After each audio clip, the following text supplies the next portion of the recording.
ప్రభు మరి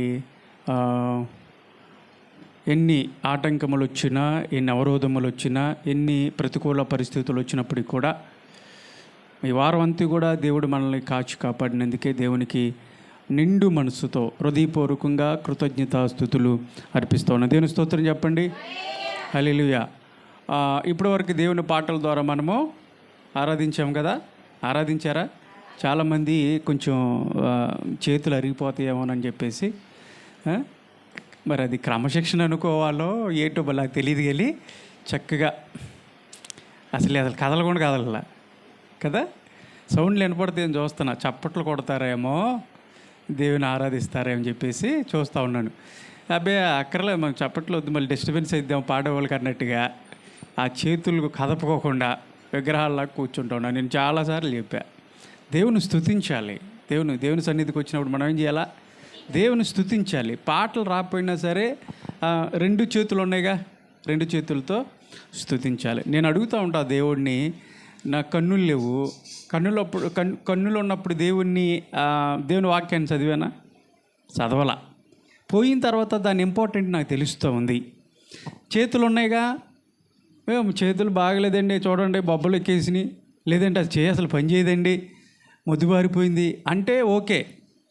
దేవుడు చేతులు ఉన్నప్పుడు చేతులతో దేవుని స్తుతించటం నేర్చుకోవాలి. దేవుని స్తోత్రం కలుగును గాక. వచ్చే వారం నుంచి నేను అబ్జర్వ్ చేస్తా, సౌండ్ నాకు వినపడాలి. దేవునికి ఏమో కానీ అయ్యగారికి వినపడుతుందో లేదో అన్నట్టు కొట్టండి. అర్థమైందా? నేర్చుకోండి, దేవుని స్తుతించాలి. ప్రాముఖ్యమైనటువంటి సమయంలోకి మనందరం కూడా వచ్చాము దేవుని మాటలను వినటానికి. ప్రతి ఒక్కరు కూడా శ్రద్ధ కలిగి వచ్చారు, మీ సమయాన్ని కేటాయించారు. వ్యర్థం కానికోకుండా, నిష్ప్రయోజనం కాకోకుండా, అబ్బాయి ఏం ప్రయోజనం లేదండి దేవుని సన్నిధికి వెళ్తాం వల్ల అన్నది కాకోకుండా, ఇక్కడ ఎంటీనెస్తో ఖాళీ హృదయంతో వచ్చినట్లయితే దేవుని యొక్క వాక్యముతో మీరు నింపబడి శాంతితో సమాధానంతో మీరు ఇక్కడి నుంచి వెలుదురుగాక. వింటారా వాక్యాన్ని? శ్రద్ధగా వింటారా? దేవుడు ఏమై ఉన్నాడు? మన గట్టి చెప్పాలా? వాక్యమే ఉన్నాడు. దేవుడు వాక్యంతో మనతో మాట్లాడానని ఆయన ఇష్టపడతాడు. ఎవరైతే శ్రద్ధతో ఆయన వైపు చూస్తారో ఖచ్చితంగా చెప్తున్నాను, దేవుడు మీతోనే మాట్లాడు. ఏదో ఊరికినే వచ్చి ఇక్కడ నిలబెట్టి మాట్లాడు దేవుడు. ఎందుకు ఈ ప్రయాస? గొంతు నిప్పైనా సరే ట్యాబ్లెట్ వేసుకుని వచ్చి నిలబడిపోయా. ఎందుకంటే ఒకటో రెండో మాటలైనా సరే తద్వారా ఆ మాటల ద్వారా దేవుని వాక్యం ద్వారా మీరు బలపరచబడాలని, మీ ఆత్మలో అభివృద్ధిలోకి ఉన్నతమైనటువంటి స్థానంలో మీరు నిలబెట్టాలని మేము మా ప్రయాస, దేవుడు మాకు ఇచ్చినటువంటి ఈ భారం. వాక్యాన్ని చదువుకుందాం. యోహాను సువార్త 5వ అధ్యాయము 19వ వచనాన్ని చదువుకుందాం. బైబిల్ ఉన్నటువంటి వాళ్ళందరూ కూడా తెరిచి చూడండి. చదువుతూ ఉన్నప్పుడు అలా ఉందో లేదో ఆ వాక్యాన్ని శ్రద్ధతో ఆలకించండి. బైబిల్ లేనటువంటి వాళ్ళు కూడా జాగ్రత్తగా ఆలకించండి. ఎవరు మాట్లాడొద్దు. యోహాను సువార్త 5వ అధ్యాయం 19వ వచనాన్ని చదువుతా ఉంది. కాబట్టి యేసు వారికి ఇట్లు ప్రత్యుత్తరం ఇచ్చెను, తండ్రి ఏది చేయుట కుమారుడు చూచెనో. యోహాను సువార్త 5వ అధ్యాయం 19. అదేనది. తండ్రి ఏది చేయుట కుమారుడు చూచెనో. లోక సువార్త 5:19.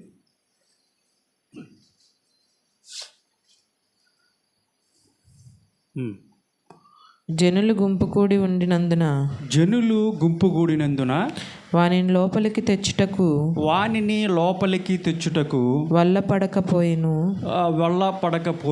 గనుక ఇంటి మీదకెక్కి పెంకులు విప్పి మంచముతో కూడా యేసు ఎదుట వారి మధ్యను వానిని దించిరి. మంచముతో పాటుగా ఏం చేశారంట? యేసు ఎదుట వాణిని మధ్యలో దించాను. దేవుని స్తోత్రం చెప్పండి. మంచముతో పాటుగా చెప్పండి, మాట చెప్పండి. మంచముతో పాటుగా ఏం చేశారు? వాణిని దించిరి. ఇది అండర్లైన్ చేసుకోండి, ఓకేనా? అక్కడ జరిగినటువంటి సంఘటన ఏంటంటే, యేసు ప్రభు ఇలాగే ఒక గృహంలోనో ఎక్కడో ఒక సమాజ మందిరం అవ్వచ్చు, గృహంలోనే ఇలాగే బోధిస్తూ ఉన్నాడు. అనేక మందిని స్వస్థపరుస్తూ ఉన్నాడు. యేసు ప్రభు ఎక్కడుంటే అక్కడ విస్తారమైనటువంటి జనసమూహము ఆయన్ని వెంబడిస్తూ ఉండేవాళ్ళు, ఓకేనా? ఆయన ఫాలో అవుతూ ఉండేవాళ్ళు. అయితే మొత్తం నిండిపోయింది. అక్కడ యేసుప్రభు బోధిస్తూ ఉన్నాడు. అంత ఫిల్ అయిపోయింది, అక్కడ ఖాళీ లేదు, కాలు పెడతాను కూడా ఖాళీ లేదు, అంతమంది కూర్చుని ఉన్నాడు. కిక్కిరిసిపోయినటువంటి సందర్భం కాబోలు కొంతమంది ఒక పక్షవాతం కలిగినటువంటి ఒక వ్యక్తిని యేసుప్రభు దగ్గరికి తీసుకొస్తే ఆయన స్వస్థపరుస్తాడనేటువంటి విశ్వాసంతో అతన్ని తీసుకొని వచ్చారు. అయితే ఆ జనసమూహంలో యేసుప్రభు దగ్గరికి అతన్ని తీసుకువెళ్ళటం అసాధ్యమని తెలిసిపోయింది. అంత మంచంతో పాటుగా తీసుకొచ్చారు అతన్ని. ఒక 4 వ్యక్తులు మంచంతో పాటుగా తీసుకొచ్చారు. ఆ మంచాన్ని యేసుప్రభు దగ్గరికి తీసుకురావాలని చూశారు, కానీ అక్కడ ఉన్నటువంటి క్రౌడ్ ఏదైతే ఉందో, జనసమూహం ఏదైతే ఉందో వీలు పడటం కాదురా బాబు అని చెప్పేసి వెనక్కి వెళ్ళిపోయారు. వాళ్ళు వెనక్కి వెళ్ళా, ఏదో విధంగా యేసుప్రభు దగ్గరికి ఇతన్ని తీసుకొని వెళ్ళాలి. వాళ్ళ సంకల్పం గొప్పది. వాళ్ళు ఏం చేశారు, ఏం చేద్దాంరా మరి, ఇలా అయితే తీసుకెళ్ళలేము, అలాగని చెప్పేసి వెనక్కి తీసుకెళ్ళలేము, ఏం చేద్దాం, ఇతను ఎలాగైనా ఈ రోజున యేసుప్రభు దగ్గరికి కనుక మనం తీసుకెళ్ళగలిగితే, ఆయన వద్దకు మనం తీసుకెళ్ళగలిగితే ఖచ్చితంగా యేసుప్రభు స్వస్థపరుస్తాడు, ఇతని స్థితిని మారుస్తాడు, మరలా తిరిగి లేచి తిరుగుతాడు అన్నటువంటి ఒక దృఢమైనటువంటి విశ్వాసం ఎవరికి ఉంది అంటే మంచాన్ని తీసుకొచ్చినటువంటి వారికి ఉంది. ఓకేనా, అర్థమవుతుందా? మంచాన్ని తీసుకొచ్చినటువంటి వారికి ఉంది. కాబట్టి వెనక్కి తీసుకెళ్ళొద్దురా, ఏం చేద్దాం అని ఆలోచన చేసి ఒక ఆలోచన వచ్చేసింది వాళ్ళకి. ఏంటంటే యేసు ప్రభు ఎక్కడైతే నిలబడ్డాడో అక్కడికి మనము పైకి తీసుకెళ్ళి, ఎక్కడికి, ఇంటి పైకి తీసుకెళ్ళి ఆ కప్పును తీసేద్దాం. ఆ కప్పును, ఆ పెంకులు ఏవైతే ఉన్నాయో ఆ పెంకులు, బహుశా అక్కడ ఉన్నటువంటి ఆ పెంకుటిల్లు కావచ్చేమో, ఆ పెంకులు తీసేస్తే కొంత స్పేస్ వస్తుంది కదా. ఆ ఖాళీలో నుంచి యేసు ప్రభు దగ్గరికి, ఆ ముందుకి మనం దించుదాము. మరి తాళ్ళు కట్టి ఉండొచ్చేమో, ఆ పైనుంచి దించాలంటే మళ్ళీ తాళ్ళు ఉండాలి కదా. ఆ విధంగా ప్లాన్ చేసి వాళ్ళు ఏం చేశారంటే ఆ పైనుంచి యేసు ప్రభు ముందుకి ఆ పక్షవాతం కలిగినటువంటి వ్యక్తి మంచాన్ని దించారు. అప్పుడు జరిగినటువంటి సందర్భం ఏంటంటే యేసు ప్రభు చూశాడు ఆ పక్షవాతం కలిగినటువంటి ఆ మంచంలో పడి ఉన్నటువంటి వ్యక్తిని చూసి, నీ పాపములు క్షమించబడెను అన్నటువంటి మాటను అక్కడ ఆయన ప్రస్తావించాడు. ఏం మాట్లాడాడు? నీ పాపములు క్షమించబడి ఉన్నవి అన్నటువంటి మాట. వాళ్ళని ఎందుకు దించారు అంటే స్వస్థత గురించి వాళ్ళు వస్తే యేసు ప్రభు చెప్పినటువంటి మాట ఏంటంటే నీ పాపములు క్షమించబడ్డాయి అంటాడు. అదేంటి, యేసు ప్రభు దగ్గరికి ఎందుకు తీసుకొచ్చాం? బాగుపడాలని, స్వస్థపడాలని కదా తీసుకొచ్చింది.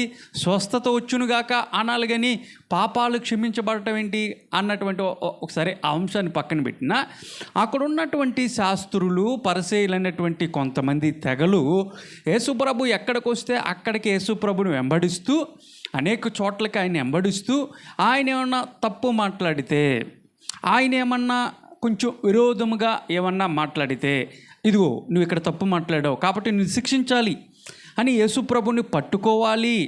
ఆయన ఏ విధంగా అయినా సరే ఆయనలో తప్పు చూపించి ఆయన సంహరించాలి, ఆయన చంపేయాలి అన్నటువంటి ఆలోచనతో కొంతమంది యేసుప్రభును కూడా వెంబడిస్తున్నటువంటి వాళ్ళు ఉన్నారు. ఈ రోజున కూడా చాలామంది యేసుప్రభుని గురించి చెప్తా ఉంటుంటే యేసుప్రభు అన్నటువంటి మాట వాళ్ళ చెవులో పడితే ఏంటో ఒకలాంటి ఉక్రోషం వచ్చేస్తూ ఉంది. అసలు బైబుల్ అంటేనే కొంతమంది పడతలేదు. కారణం ఏంటంటే ఒకళ్ళని చూసి ఒకళ్ళు కొన్ని మత శాఖల వారు, లేదంటే కొంతమంది ఏం చేస్తూ ఉన్నారంటే కొంతమందికి శాలరీలు ఇస్తూ, ఇదిగో ఎక్కడైతే యేసు ప్రభువుని గురించి ప్రకటిస్తారో వాళ్ళ మందిరాల్లోకి వెళ్ళండి, వాళ్ళని ఇబ్బందికరంగా చేయండి, ఇదిగో మీకు నెలకి ఇంత అమౌంట్ ఇస్తాము అని చెప్పేసి కొన్ని ప్రాంతాల్లో కొంతమందికి జీతం ఇచ్చి వాళ్ళని పోషిస్తూ ఉన్నారు. అందుకని వాళ్ళు ఏం చేస్తారు చూడండి, యేసు ప్రభువుని గురించి ప్రకటిస్తూ ఉన్నప్పుడు వాడు వచ్చి నోరేసుకుని అరుస్తాడు గట్టిగా. అనగానే 10 మంది వచ్చేస్తారు, వాళ్ళని పురుగొలుపుతాడు. పురుగొలిపేసి ఇది కరెక్ట్ కాదు అన్నట్టు, వీళ్ళు మత ప్రచారం చేస్తున్నారు అన్నట్టుగా అక్కడ కొంచెం ఆడావుడి చేయగానే కొంతమంది కూడా వాళ్ళు యాడ్ అవుతారు, ఒక టీమ్గా యాడ్ అవుతారు. వీళ్ళ డ్యూటీ ఏంటంటే ఇదే, వీళ్ళకి పని పాట ఏమి ఉండదు, ఇంకా వీళ్ళకి శాలరీలు ఇస్తూ ఉంటారు. ఈ విషయాన్ని జాగ్రత్తగా గమనించండి. అయితే కొంతమంది బైబిల్ను చదువుతూ ఉన్నారు. కారణం ఏంటంటే బైబిల్లో తప్పులు ఎతకటానికి చదువుతూ ఉన్నారు, కానీ బైబిల్ను అర్థం చేసుకోవాలని చెప్పేసి ఆలోచనతో, మంచి ఉద్దేశంతో వాళ్ళు బైబిల్ని చదవట్లా. అదేవిధంగా యేసుప్రభుని వెంబడిస్తున్నటువంటి వాళ్ళు యేసుప్రభు యొక్క గొప్పతనాన్ని, ఆయన యొక్క ఔన్నత్యాన్ని తెలుసుకోవాలని చెప్పేసి వెంబడించట్లా ఈ శాస్త్రులు, పరసలు. వీళ్ళ యొక్క ఉద్దేశం ఏంటంటే యేసుప్రభుని ఎక్కడ పట్టుకోవాలా అన్నట్టుగా వాళ్ళు కూడా జనసమూహంతో పడి వాళ్ళు కూడా యేసుప్రభుని వెంబడిస్తూ ఉన్నారు. ఇప్పుడు ఇక్కడ కూడా ఉన్నారు. యేసుప్రభు దగ్గరికి పక్షవాతం కలిగినటువంటి వ్యక్తిని దించినటువంటి ఈ ప్రదేశంలో కూడా ఆ క్రౌడులో, ఆ జనసమూహంలో వీళ్ళు కూడా ఉన్నారు. వీళ్ళ డ్యూటీ ఏం చెప్పాను? యేసుప్రభులో తప్పు పట్టుకోవాలని. ఓకేనా? వీళ్ళని ఏమంటారు? శాస్త్రులు, పరిసయ్యులు. చెప్పండి, శాస్త్రులు, పరిసయ్యులు. వీళ్ళ డ్యూటీ ఏంటి? యేసుప్రభులో తప్పు పట్టుకోవాలా. ఇదిగో పలానా తప్పు కాబట్టి ఈయన పట్టుకుందాం, ఈయన్ని శిక్షిద్దాం అన్నట్టుగా యేసుప్రభుని వెంబడిస్తున్నటువంటి వాళ్ళు ఇక్కడ ఉంటూ యేసుప్రభు పలికినటువంటి ఒక మాట ఏంటంటే, నీ పాపములు క్షమించబడ్డాయి, నువ్వు లేచి నీ పరుపునెత్తుకొని, లేదంటే నీ మంచం ఎత్తుకొని వెళ్ళిపో అన్నటువంటి మాట. మంచం మీద నువ్వు దిగి వెళ్ళిపో అనేటువంటి మాటని మనం కింద చదువుకుంటే ఆ మాటలను ఉంటాయి. వెంటనే వీళ్ళు ఆ తప్పు, ఇది తప్పు అన్నట్టుగా మాట్లాడారు. ఏంటి? వాళ్ళ హృదయంలో అనుకున్నారు, బయట పలకలేదు కానీ వాళ్ళ హృదయంలో అనుకున్నారు. ఏమనుకున్నారంటే, పాపములను క్షమించడానికి ఈయన ఎవరు? ఈయనకి ఎవరు అధికారం ఇచ్చారు? పాపలను క్షమించేది దేవుడు కదా, దేవుడు చెప్పాలి కదా ఆ మాట. ఈయన చెప్తున్నాడంటే ఎవరికి ఇచ్చారు ఈ అధికారం? ఎవరు ఈయనకి ఇచ్చారు అన్నట్టుగా వాళ్ళ హృదయంలో, మనస్సులో అనుకుంటూ ఉన్నారు. యేసయ్య వాళ్ళ హృదయాలను ఎరిగినటువంటి దేవుడు కాబట్టి వెంటనే అక్కడ చెప్పినటువంటి మాటను మనం జాగ్రత్తగా గమనించినట్లయితే, మీరెందుకు పాపములు క్షమించబడ్డాయని చెప్పటం, మీరెందుకు ఆ విధంగా ఆలోచిస్తూ ఉన్నారు? పాపములు క్షమించబడ్డాయని చెప్పటం సులభమా, లేదంటే నీ పరుపునెత్తుకొని నువ్వు వెళ్ళమనటం సులభమా? ఏది సులభం అన్న విషయాన్ని వాళ్ళకు ఒక ప్రశ్న వేశాడు. మీరు చెప్పండి, పాపాలు క్షమించటం సులభమైనది కాదు. అలాగే పరుపెత్తుకొని ఎప్పటి నుంచో నడవలేనటువంటి ఒక పక్షవాతం కలిగినటువంటి వ్యక్తి పరుపెత్తుకొని వెళ్ళిపోయా అంటే అని చెప్పేస్తే వెంటనే లేచి వెళ్ళిపోవటం అది సులభమేనా? అది సులభంగా. ఈ రెండు ప్రశ్నలు వారి ముందు ఉంచాడు. ఒకటేంటో భౌతిక సంబంధమైనటువంటి ఒక విషయం ఏంటి? పరుపెత్తుకొని వెళ్ళిపోవటం అనేది బహిరంగంగా జరిగేటువంటి ఒక కార్యక్రమం. పాపాలు క్షమించబడ్డాయి అనేది మన కళ్ళకు కనబడిద్దా? కనపడదు. ఇది స్పిరిచువల్గా ఆత్మలో జరిగేటువంటి, నిత్యత్వంలో జరిగేటువంటి ఒక విషయం. ఇది ఎవరికి కనపడదు. వెళ్ళిపోవటం అనేది మనకు కనపడిద్ది కానీ పాపాలు క్షమించబడ్డాయి అని యేసుప్రభు చెప్పినప్పుడు క్షమించబడ్డాయి లేదు ఎవరికి తెలుసండి, మాకేం కనపడదు కదా అని చెప్పేసి అన్నాడు. ఒకటి కంటికి కనపడింది, ఒకటి కంటికి కనపడేది. ఈ రెండిటిలో ఏది సులభం అని యేసుప్రభు అడిగాడు. వాళ్ళు ఏం చెప్తే ఏమంటాడో అన్నట్టుగా వాళ్ళు నోరు మూసుకొని కూర్చున్నారు. ఎందుకంటే రెండూ కష్టమే. పాపాలు క్షమించబడటాయి అని చెప్పడం కూడా అంత సులువైనటువంటి మాట కాదు. అలాగే పక్షవాతం కలిగినటువంటి వ్యక్తి లేచి నిలబడటం అనేది కూడా అంత సాధ్యపడేటువంటి విషయం కాదు. కాబట్టి వాళ్ళు ఏమీ మాట్లాడారు. ప్రియులారా, ఇక్కడ మనం ఒక విషయాన్ని గమనించాలి. ఏంటంటే, యేసుప్రభు ఈ లోకంలో ఉన్నప్పుడు తన దైవత్వాన్ని ప్రకటించటానికి అనేకమైనటువంటి అద్భుత కార్యములు జరిగించాడు, అనేకమైనటువంటి ఆశ్చర్య కార్యములు జరిగించాడు. నేను దేవుణ్ణి అని డైరెక్ట్గా అయితే చెప్పలేదు కానీ యేసుప్రభు నేను దేవుణ్ణి అని చెప్పకనే ఇండైరెక్ట్గా చెప్పినటువంటి సందర్భాలు బైబిల్ గ్రంథంలో చాలా ఉన్నాయి. చాలామంది అంటారు బైబిల్ గ్రంథంలో యేసుప్రభు నేనే దేవుడిని అని ఎక్కడ చెప్పాడు చెప్పండి అని చెప్పేసి అంటూ ఉంటారు. కానీ ఇండైరెక్ట్గా యేసుప్రభు చెప్పినటువంటి సందర్భాలు చాలా ఉన్నాయి. నేను అబ్రహాము కన్నా ముందు ఉన్నటువంటి వాడిని అన్నాడు. అంటే అబ్రహాము కన్నా ముందు ఉన్నటువంటి వాళ్ళు దేవుడే ఉంటాడు, అంతే కదా. కాబట్టి ఆయన దైవత్వాన్ని ప్రకటించేటువంటి విషయంలో చాలా సందర్భాల్లో యేసయ్య చాలా క్లూలు ఇచ్చాడు. ఆ క్లూలో ఇక్కడ కూడా ఒకటి ఉంది. పాపాలు క్షమించే అధికారము మనుష్య కుమారుడికి ఉంది. అంటే ఏంటి? వీళ్ళ ఉద్దేశంలో ఏంటంటే పాపాలు క్షమించేది దేవుడు కదా. అంటే ఇక్కడ ఈయన యేసుప్రభు ఈ మాట అంటున్నాడంటే ఇక్కడ ఆయన ఏమై ఉన్నాడని అర్థం చేసుకోవాలి జనులు. చెప్పండి, పాపాలు క్షమించేది దేవుడు. ఇప్పుడు ఇక్కడ యేసుప్రభు అంటాడు నీ పాపాలు క్షమించబడ్డాయి అని చెప్పేసి అన్నాడు. ఇప్పుడు ఆ మాటను ఆయన ప్రకటించాడంటే ఈయన ఏమై ఉన్నాడు? మీకు అర్థమవుతుందా? కాబట్టి ఈయన దేవుడు అని తన్ను తాను చెప్పుకుంటున్నాడు అన్నటువంటి విషయం వాళ్ళకి అర్థమైంది. యేసుప్రభుని సిలువేసి చంపడానికి కూడా ఒక కారణం ఏంటంటే ఈయన దైవ కుమారుణ్ణి అని చెప్పుకుంటున్నాడు అనేటువంటి ఒక ఎలిగేషన్లో యేసుప్రభు మీద వేసినటువంటి ఆ ఛార్జ్ షీట్లో ఆయన మీద వేసినటువంటి ఆ ఆరోపణలో ఇదొకటి ఆరోపణ. ఇక్కడ కూడా ఆయన దైవత్వాన్ని ఆయన ప్రకటించాడు, చెప్పకనే చెప్పాడు పాపాలు క్షమించబడ్డాయని. సరే, ఓకే, యేసుప్రభు ఆ మాట చెప్పిన తర్వాత ఆ వ్యక్తి తన పరుపునెత్తుకొని అక్కడి నుంచి వెళ్ళినట్టుగా మనం చూస్తూ ఉన్నాము. ఇక్కడ మనం గమనించాల్సినటువంటి విషయం ఏంటంటే మంచముతో పాటుగా ఆయన్ని కిందకి దించారు. మంచము అన్నటువంటి మాటను మీరు అండర్లైన్ చేసుకున్నట్లయితే ఈ రోజున బైబిల్లో కొన్ని మంచాల గురించి ఒక 5 మంచాలు ఉన్నాయి, కానీ సమయం ఉండదు కాబట్టి ఒక 2, 3 నేను చెప్పి ముగింపులోకి నేను తీసుకొస్తాను. మంచము అన్నటువంటి మాటను, మంచముతో పాటుగా ఆ పక్షవాతం కలిగినటువంటి వ్యక్తిని దించినప్పుడు ఈ మంచము అన్నటువంటి ఆ మాటకి వెనకాల ఉన్నటువంటి అర్థం ఏంటి, ఆ వెనకాల ఉన్నటువంటి మంచము గురించినటువంటి ఆ సందర్భంలో ఉన్నటువంటి ఆధ్యాత్మికమైనటువంటి సత్యాలు ఏంటి అన్న విషయాల్ని మనం ఈ రోజున జాగ్రత్తగా లోతైనటువంటి అర్థముతో మనము పరిశీలించినట్లయితే కొన్ని మాటల్ని మీ ముందుకు తీసుకొస్తాను. ఈ మంచము అన్నటువంటి మాటను మీరు అర్థం చేసుకోండి. మంచము తెలియనటువంటి వాళ్ళు ఎవరైనా ఉన్నారా? అందరికీ తెలుసుగా, మంచం తెలుసుగా అందరికీ. మంచము కంచము తెలియనటువంటి వాళ్ళు ఎవరైనా ఉన్నారా? ఉండరు. ఆకలైనప్పుడు కంచంలో అన్నం తింటారు, అలసిపోయి వచ్చినప్పుడు మంచం మీద విశ్రాంతి తీసుకుంటారు. పగలంతా బేవర్సగా తిరిగేసినా కానీ సాయంత్రం వచ్చేప్పటికే నేను అలసిపోయాను అన్నట్టుగా ఆహారం తీసుకొని చక్కగా విశ్రాంతి తీసుకుంటారు ఆ మంచంలో. మంచాల్లో కూడా చాలా రకాలు ఉన్నాయి, అన్నీ మీకు తెలుసు. మనం సాధారణంగా వాడుకునేటువంటి మంచాలు మడత మంచాలు, నవారు మంచాలు, తర్వాత ఏంటి నొలక మంచాలు ఉన్నాయా? మంచాల్లో కూడా చాలా రకాలు ఉన్నాయి.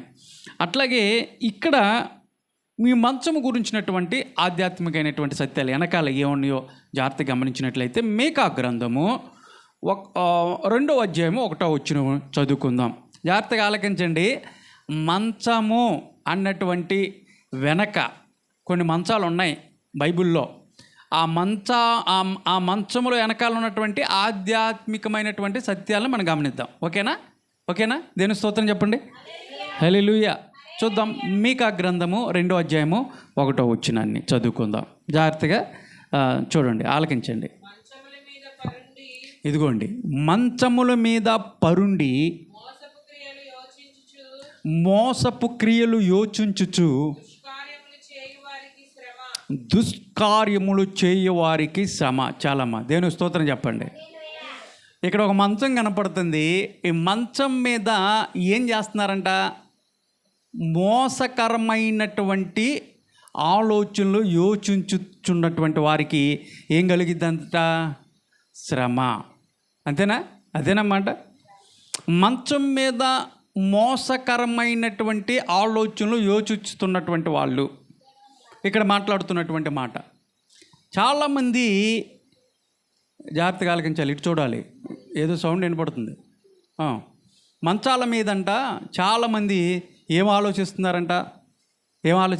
బైబిల్ సెలవిస్తూ ఉంది, మోసకరమైనటువంటి యోచన, మోసకరమైనటువంటి ఆలోచనలు ఆలోచిస్తూ ఉన్నారు చాలామంది.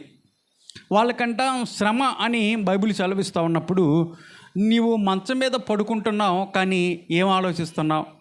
చాలామంది రాత్రిపూట మంచాల మీద పడుకొని రేపొద్దుట జరిగేటువంటి వాటిని గురించి ఆలోచన చేస్తూ ఉంటారు. అవునా? ఆలోచన చేస్తారా? ఏం ఆలోచన చేస్తారు? గుర్రం గారు ఏం ఆలోచన చేస్తారు? వచ్చారా? రేపు పడుకున్నారు, మీరు ఇప్పుడు వెళ్ళి పడుకుంటారు. పడుకున్న తర్వాత ఏం ఆలోచన చేస్తున్నారు? మీ వయసులో వృద్ధాప్యంలో ఉన్నటువంటి వాళ్ళు ఏం ఆలోచన చేస్తారు? చెప్పండి. ఏం ఆలోచన చేస్తారు? ఆలోచన చేస్తారా లేదా? ఏం ఆలోచన చేస్తున్నారు? చెప్పండి అమ్మా, చెప్పు, పర్వాలా, చెప్పండి. విమలమ్మ గారు చెప్పండి. రెస్ట్ తీసుకుంటారు. రెస్ట్ తీసుకునేదే కదా పడుకోవటం అంటే. ఆ రెస్ట్ తీసుకునేటప్పుడు, విశ్రాంతి తీసుకునేటప్పుడు మంచం మీద అలా పడుకున్నప్పుడు మీరు అలా కళ్ళు మూసుకొని ఏం ఆలోచిస్తారు? శోభం, ఏం ఆలోచిస్తావు? చెప్పండి, పర్వాలా, ఏం ఆలోచిస్తూ ఉంటారు? కొంతమంది రేపు ఏం చేయాలా, రేపు ఏం వంటలు వండాలా, అంతేనా? రేపు ఏం వంటలు వండాలా. కొంతమంది పిల్లల భవిష్యత్తు గురించి ఆలోచిస్తూ ఉంటారు, వాళ్ళ చదువుల గురించి ఆలోచిస్తూ ఉంటారు.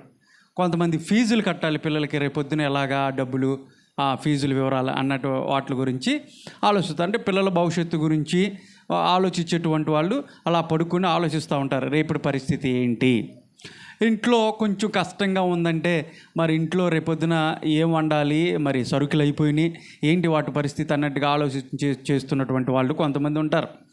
కొంతమంది పడుకొని వారి యొక్క ఒంటరి జీవితాన్ని జ్ఞాపకం చేసుకుంటూ వాళ్ళ జీవితాల్లో గతించినటువంటి ఓటమి అనుభవాల్ని వాళ్ళు జ్ఞాపకం చేసుకుంటూ, ఇంకా ఇదే ఓటమి ఎందుకు నాకు ఈ విధంగా అపజయం వస్తూ ఉంది, నా పరిస్థితి ఏంటి అని చెప్పేసి వాళ్ళ జీవితాల్లో ఎదుర్కొన్నటువంటి ఆ ఓటమి గురించి, గతించినటువంటి సంవత్సరాల్లో వాళ్ళు ఎదుర్కొన్నటువంటి సవాళ్ళ గురించి, ఆ పరిస్థితులన్నింటిలో వాళ్ళు ఎదుర్కొన్న అవమానాలు, నిందల గురించి ఆలోచిస్తూ ఉంటారు. వీళ్ళని నిరాశ యోధులు అని పిలుస్తారు. ఎందుకంటే నిరాశతో ఉంటారు ఎప్పుడు కూడా. వాటిలన్నిటిని కూడా జ్ఞాపకం చేసుకొని పదే సార్లు జ్ఞాపకం చేసుకొని నిరాశలోకి వెళ్ళిపోతూ ఉంటారు, నిరాశ చెందుతూ ఉంటారు. ఆ విధంగా రేపు చదువుకున్నటువంటి బిడ్డలు పడుకున్నప్పుడు రేపొద్దుట ఇంటర్వ్యూలు ఉన్నాయనుకో, ఆ ఇంటర్వ్యూలో ఏ విధంగా పాల్గొవాలి, నా భవిష్యత్తు ఏంటి, నాకు ఉద్యోగం కావాలి అన్నటువంటి వాళ్ళు వాటి గురించి ఆలోచించేటువంటి వాళ్ళు ఉన్నారు, అది కూడా ఆలోచిస్తూ ఉంటారు. అయితే రకరకాల ఆలోచనలు చేస్తున్నటువంటి వాళ్ళు ఉన్నారు. కానీ బైబిల్ ఏం చేస్తూ ఉందంటే, కొంతమంది ఉన్నారంట, వారందరి నిమిత్తమై మాట్లాడుతున్నటువంటి మాట, వాళ్ళు పడుకొని మంచం మీద పడుకొని ఏం చేస్తారంట, మోసకరమైనటువంటి ఆలోచనలు చేస్తున్నారు. అంటే ఏంటి, రేపొద్దున తెల్లారితే ఎవరిని ముంచేయాలా, ఎవరితో అబద్ధంలాడి మోసం చేసి మన పనిని కంప్లీట్ చేసుకోవాలా, ఎవరి నెత్తి మీద ఆ టోపీ పెట్టాలా, ఎవరిని మన గ్రిప్పులోకి తెచ్చుకోవాలా, ఏదో విధంగా వాళ్ళు మోసం చేసి మనం డబ్బులు ఏ విధంగా సంపాదించాలి అన్నటువంటి మోసకరమైనటువంటి ఆలోచనలు. అంటే తెల్లారి లేచిన కాడ నుంచి ఏవైతే ఆలోచన చేశారో ఆ రాత్రికాల సమయంలో పడక మీద ఉన్నప్పుడు, ఆ విశ్రాంతి తీసుకున్నటువంటి సమయంలో మంచం మీద ఉండి వాళ్ళు ఆలోచిస్తున్నటువంటి మోసకరమైనటువంటి ఆలోచనలు ఉదయాన్ని ఎవ్వరు లేనప్పుడు, ఎవ్వరూ దానికి అడ్డంకి లేనప్పుడు వాటిని అమలు చేయడానికి చాలామంది సిద్ధంగా ఉన్నారు, చేస్తూ ఉన్నారు. అవునా కదా? అంటే అబద్ధాలు ఆడుతూ ఉన్నారు, మోసాలు చేస్తూ ఉన్నారు, లేదంటే వాళ్ళ నెత్తిన మీద టోపీ పెడతా ఉన్నారు. తెల్లారులేస్తే ఎన్ని మోసాలు మనం చూస్తూ ఉన్నాం. ఇలాంటి ఆలోచనలు చాలామంది కలిగి ఉన్నారు. మోసకరమైనటువంటి ఆలోచనలు యోచిస్తున్నటువంటి వాళ్ళు చాలామంది ఉన్నారు. అందుకని అలాగా యోచిస్తున్నటువంటి వారందరూ కూడా ఏం కలిగిద్దని బైబిల్ చదివిస్తూ ఉందంటే, వాళ్ళకి శ్రమ కలుగుద్ది. బహుశా వాళ్ళు అనుకున్నటువంటి ఆలోచనల్ని అమలు చేసి వాళ్ళ పనులన్నీ కూడా సాధించుకొని, అమ్మయ్య నేను ఏదైతే అనుకున్నానో, ఏవైతే ఆలోచన చేశానో, నా ఆలోచనకు తగ్గట్టుగా పనులు అయిపోయినాయి అని ఈరోజు నువ్వు అనుకోవచ్చేమో. కానీ బైబిల్ చెప్తా ఉంది, నీకు శ్రమ ఉంది, నీకు శ్రమ కలుగుతుంది అన్నటువంటి మాటను ఇక్కడ వాక్యం సెలవిస్తూ ఉంది. చాలామందిని మోసకరమైనటువంటి ఆలోచనలు చాలామంది చేస్తూ ఉన్నారు. మోసపూర్వమైనటువంటి క్రియలు, పనులు అవన్నీ కూడా చాలామంది చేస్తున్నారు. ఆలోచనలు చేయటం మాత్రమే కాదు, కానీ వాటిని అమలు చేస్తున్నటువంటి వాళ్ళు చాలామంది ఉన్నారు. ఈ మంచం ఏంటంటే మోసపూరితమైనటువంటి మంచం గురించి ఆలోచిస్తున్నాంగా. ఇక్కడ మంచం చెప్పాం కదా, ఈ మంచం ఏంటంటే మోసకరమైనటువంటి ఆలోచనలు కలిగినటువంటి మంచము. అర్థమవుతుందా? ఇక్కడ అలాంటి పరిస్థితుల్లో ఉన్నప్పుడు అంటే మీకా గ్రంథంలో మీకా గారు రాసినటువంటి మాటల సారముగా ఇప్పుడు మనం చెప్పుకున్నప్పుడు, దావీదు ఏం చెప్తున్నాడు తెలుసా? 63వ కీర్తన 4వ వచనంలో ఒక మాట చెప్తా ఉన్నాడు చూడండి. ఆయన మంచం మీద పడుకొని ఏం చేస్తున్నాడో చూద్దాం. ఆయన మంచం మీద పడుకొని ఏం చేస్తున్నాడు? దావీదు రాసినటువంటి కీర్తన 63వ కీర్తన 4వ వచనం చదువుకుందాం. చదువు. ఇదిగోండి, దావీదు చెప్తున్నాడండి, నా మంచము మీద నిన్ను జ్ఞాపకము చేసుకొని రాత్రి జాములు యందు నిన్ను ధ్యానించినప్పుడు క్రొవ్వు మెదడు నాకు దొరుకునట్లుగా నా ప్రాణము తృప్తి చెందుతుంది. దేవుని స్తోత్రం చెప్పండి. ఇక్కడ దావీదు చెప్తా ఉన్నాడు, మంచం మీద ఎవరిని జ్ఞాపకం చేసుకుంటా ఉన్నాడంట? ఎవరిని జ్ఞాపకం చేసుకున్నాడంట చెప్పండి. మంచం మీద ఎవరిని జ్ఞాపకం చేసుకున్నాడంట? ప్రియురాల్ని జ్ఞాపకం చేసుకుంటున్నాడా? లేదంటే ఏదో ఒక ఇల్లీగల్ కాంటాక్ట్ పెట్టేసుకొని, చాలామంది ఇల్లీగల్ కాంటాక్ట్స్ ఈ రోజున చాలా జరుగుతూ ఉన్నాయి కదా. చాలా హత్యలు ఈ రోజున అక్రమ సంబంధాల వలన ఈ రోజున చాలా హత్యలు జరుగుతూ ఉన్నాయి. మీరు తెల్లారితే ఎక్కడో ఒక చోట ఆ సందర్భాన్ని మనం చూస్తూనే ఉంటున్నాం. ఇల్లీగల్ కాంటాక్ట్స్ పెట్టేసుకోవటం, ఏదో ఒకటి బ్రేక్ అవ్వటం, తట్టుకోలేక చంపేయటం, ఇలాంటివన్నీ జరుగుతూ ఉన్నాయి. మంచం మీద పడుకున్నప్పుడు ఆవిడ ఏం చేస్తుందో అని చెప్పేసి ఆలోచన చేస్తూ ఉన్నాడా? మంచం మీద పడుకున్నప్పుడు నా ప్రియురాలు ఏం చేస్తుందో, తిందో లేదో ఏంటో ఒకసారి ఫోన్ చేద్దాం అన్నట్టుగా ఏమైనా ఫోన్ చేసి ఏం చేస్తున్నావు, అన్నం తిన్నావా అని మెసేజ్లు ఏం చేస్తున్నాడా? చేయట్లా. దావీదు ఏం చెప్తున్నాడు? బహుశా ఇక్కడ ఉన్నటువంటి వాళ్ళు, లేదంటే వాక్యం వింటున్నటువంటి వాళ్ళు, మనకు తెలిసినటువంటి వాళ్ళందరూ కూడా ఈ లోకంలో ఆ విధంగానే ఉన్నారు. ఈ రోజున యవనస్తులను చూస్తే రాత్రిపూట చాటింగ్ చేస్తూ ఉన్నారు. పిల్లలకి యవనస్తులకి ఎంతంత చాట్లు ఇస్తూ ఉన్నారు. ఏంటి అయ్యి? ఫోన్లు, టెక్నాలజీ పెరిగిపోయింది. వీళ్ళు చేసే పనులు ఏంటి తల్లిదండ్రులకు తెలియదు. చాట్ చేస్తుంది మేడం గారు, చాట్ చేస్తుంది అనమాట. యవనస్తుల గురించి మాట్లాడుతున్నా. ఏం చేస్తున్నావు అని. వాడు తినేసి తొంగుంటాడు, చక్కగా విశ్రాంతి తీసుకుని పడుకుంటూ ఉంటాడు. వాడిని లేపుతుంది అనమాట. నాకు నిద్ర పడతల్లా, నువ్వు పడుకున్నావా, నాకు నిద్ర పడ. మిగతా వాళ్ళందరికీ గుడ్ నైట్ చెప్పిద్ది, ఇక్కడ ఈయన లేపుతూ ఉంటుంది. ఈడు చక్కగా పడుకొని ఉంటాడు. ఆ విధంగా చేసేటువంటి వాళ్ళు చాటింగ్లని అవన్నీ ఇవన్నీ మెసేజ్లు పెట్టుకొని ఫోనుల ద్వారా రాత్రిపూట వీళ్ళు చేసేది ఎలాంటివే అనా. కానీ దావీదు ఏం చెప్తున్నాడు తెలుసా? నా మంచం మీద ప్రభువా నేను నిన్ను జ్ఞాపకం చేసుకుంటున్నా, నిన్నే జ్ఞాపకం చేసుకుంటున్నాను ప్రభువా. కాబట్టి నిన్ను జ్ఞాపకం చేసుకోవటం వలన రాత్రికాల సమయంలో నాకు ఎలా ఉంటుంది తెలుసా? నా ప్రాణము ఏ విధంగా తృప్తి చెందుతూ ఉందంటే, మెదడు క్రొవ్వినటువంటి మెదడు దొరికినంత తృప్తి. క్రొవ్వినటువంటి మెదడు అంటే ఏంటి తెలుసా? సింహానికి మెదడంటే చాలా ఇష్టం. ఈ రోజున మేక మెదడు ఇష్టం లేనటువంటి వాళ్ళు ఎవరైనా ఉన్నారా? ఏట మాంసం తినేటువంటి వాళ్ళు ఉన్నారు ఇక్కడ? బేజీజీ ఏంటి అంటారా?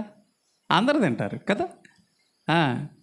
ఏట మాంసం, ఆ తలకాయ మాంసం చాలామంది ఇష్టపడతారు. అందులో మెదడు చాలా ఇష్టపడతారు. దాన్ని ఫ్రై చేసుకొని ఏదో రసం కలుపుకొని తింటారు. అది చాలా ఇష్టంగా చాలామంది తింటారు.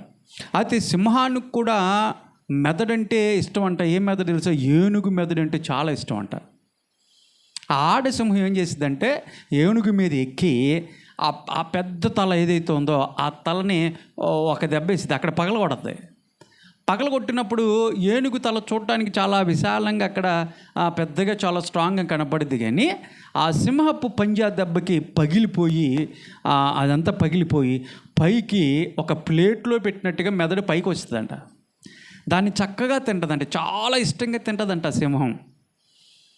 దానినే ఇక్కడ సందర్భిస్తూ దావీదు చెప్తా ఉన్నాడు, క్రొవ్వినటువంటి మెదడు నాకు దొరికినప్పుడు ఏ విధంగా నా ప్రాణం తృప్తి చెందిద్దో ఆ విధంగా నాకుంది. కారణం ఏంటి తెలుసా? నేను మంచం మీద పడుకొని నిన్ను జ్ఞాపకం చేసుకున్నప్పుడు. మంచం మీద దగ్గరికి వెళ్ళినప్పుడు యేసుప్రభుని జ్ఞాపకం చేసుకుంటున్నారా?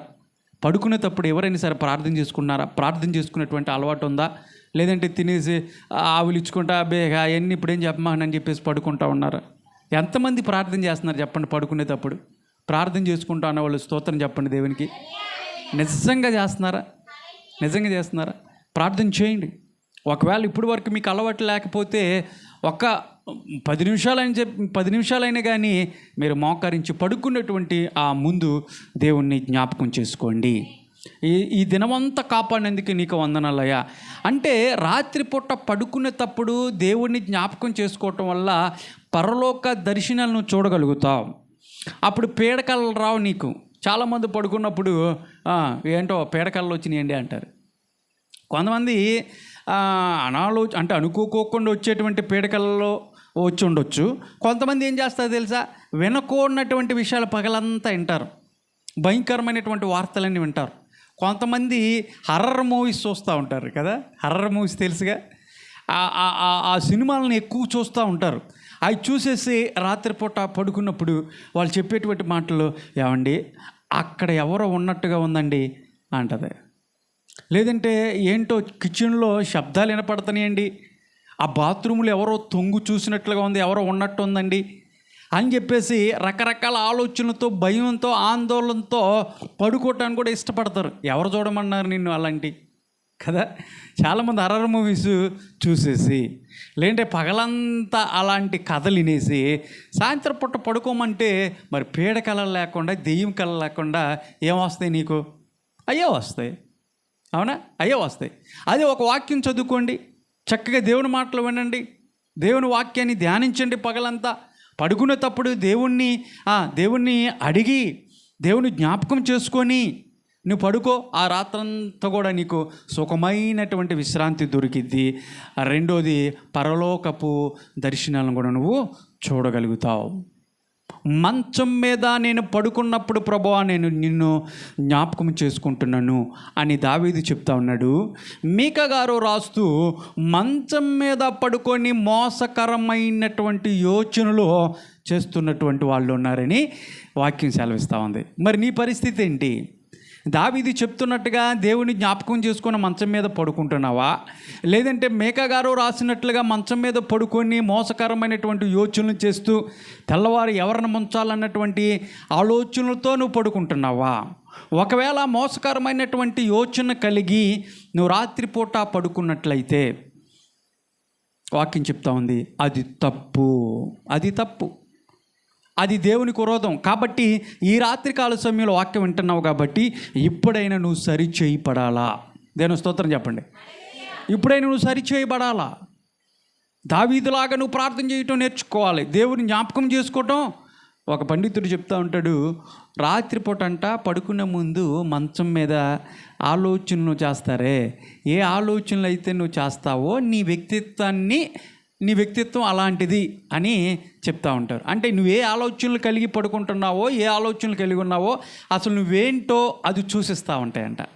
నీ వ్యక్తిత్వాన్ని చూసిస్తూ ఉంటుంది నీ ఆలోచనలు. ఓకే, నీ ఆలోచనలను బట్టే నీ స్వభావం ఎలాంటిదని అర్థమైపోద్ది. నువ్వు ఎలాంటి దానివి, ఎలాంటి వాడివి అని నీ వ్యక్తిత్వాన్ని నిర్ధారించవచ్చంట. నిజమే అది. మనం ఏ ఆలోచనలు కలిగి ఉంటామో ఆ ఆలోచన ప్రకారం అదే మనం అంటే, నేనంటే ఏంటనేది నా ఆలోచన పడుకునేటప్పుడు ఏ విధంగా ఉంటాయో ఆ విధంగా. కొంతమంది ఇందా చెప్పినట్లుగా ప్రియుడిని, ప్రియురాలని ఆలోచన చేస్తూ ఉంటారు. కొంతమంది రాజకీయవేత్తల గురించి ఆలోచనలు చేస్తూ ఉంటారు. కొంతమంది సినిమా హీరోయిన్ని ఆలోచనలు చేస్తూ ఉంటారు. అంటే ఏ ఆలోచనలు అయితే నువ్వు కలిగి ఉన్నావో అదే నీ వ్యక్తిత్వం అని చాలా చాలా పండితులు చెప్తూ ఉంటారు. ఈరోజు నువ్వు ఆలోచించే ఎలాంటి ఆలోచన చేస్తూ ఉన్నావు? ఒకవేళ అలాంటి ఆలోచనలు కలిగితే ఈ రాత్రికాల సమయంలో మనం అందరూ కూడా సరి చేసుకుందాం, ప్రభు దగ్గరికి వద్దాం. ప్రభువా, ఇన్నాళ్ళు నేను మోసకరమైనటువంటి యోచన కలిగి ఉన్నాను, నన్ను క్షమించు ప్రభువా. దావీదులాగానే నేను జ్ఞాపకం చేసుకుంటూ నిత్యము ప్రభువా నీలో ఎదగాలని నేను కోరుకుంటున్నాను, ఒక సహాయం చేయమని అడిగినట్లయితే ఈ రాత్రికాల సమయంలో దేవుడు నీకు సహాయం చేయాలని ఆయన ఇష్టపడుతున్నాడు. మొట్టమొదటి మంచం గురించి మనం ఆలోచన చేశాము. మొట్టమొదటి మంచానికి మనం పేరు పట్టగలిగితే ఈ మంచానికి మోసకరమైనటువంటి ఆలోచన కలిగినటువంటి మంచమని మనము పెట్టవచ్చు. రెండో మంచం గురించి కూడా ఆలోచించేద్దాం. రాజుల గ్రంథము, రెండో రాజుల గ్రంథము 1వ అధ్యాయము 4వ వచనాన్ని ధ్యానించుకుందాం. అక్కడ ఒక మంచం ఉంది, అది కూడా మనం ధ్యానించుకుందాం. రెండో రాజులు రాసినటువంటి రెండో రాజుల గ్రంథము 1వ అధ్యాయము 4వ వచనం. కాగా యెహోవా సెలవిచ్చినదేమనగా,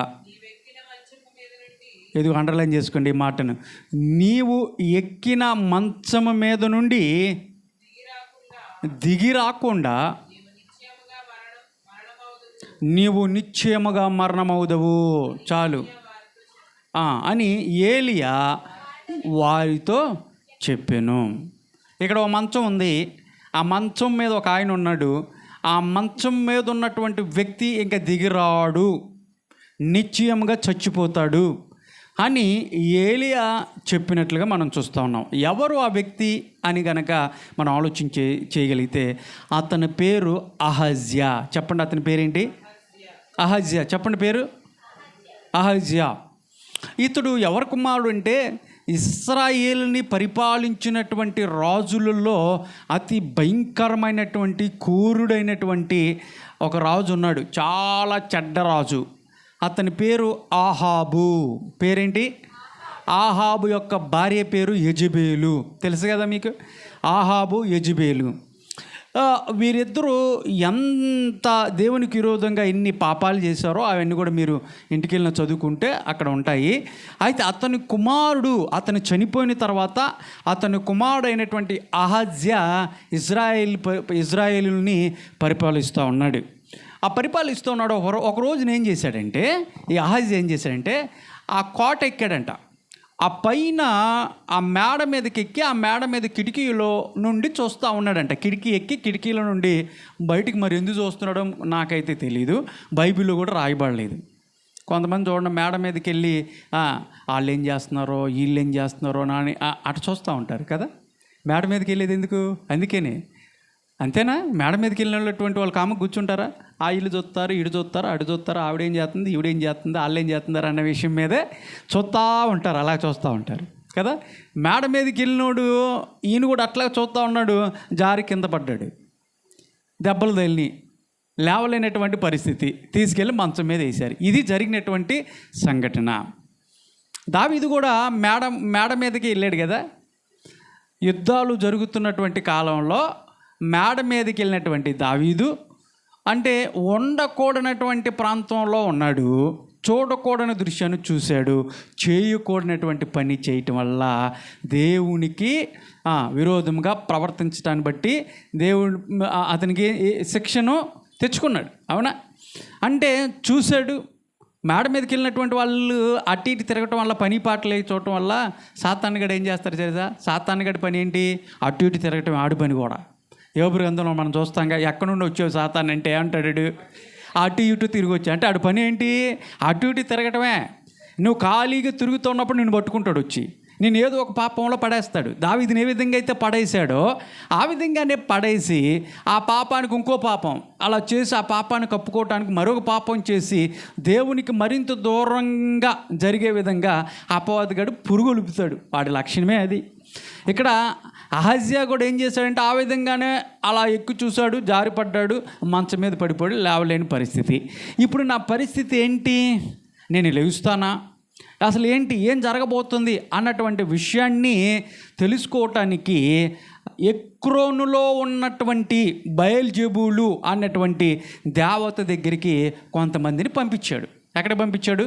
ఎక్రోనులో ఉన్నటువంటి, అక్కడ ఎక్రోనులో అంటే దేవుని యొక్క విరోధముగా, అంటే ఇశ్రాయేలు ప్రజలకు శత్రువులుగా ఉన్నటువంటి వాళ్ళు చేతులతో తయారు చేసుకున్నటువంటి విగ్రహాలను ఆరాధించేటువంటి వాళ్ళు అన్నమాట. వాళ్ళు ఆ ఎక్రోనులో ఉన్నటువంటి బయలుజెబూలు అన్నటువంటి ఆ దేవత దగ్గరికి నా గురించి ఏంటో తెలుసుకోండి, అసలు నేను లేస్తానా లేదా, నా పరిస్థితి ఏంటి అన్న విషయాన్ని తెలుసుకోవటానికి ఆ ప్రాంతానికి కొంతమందిని పంపించాడు.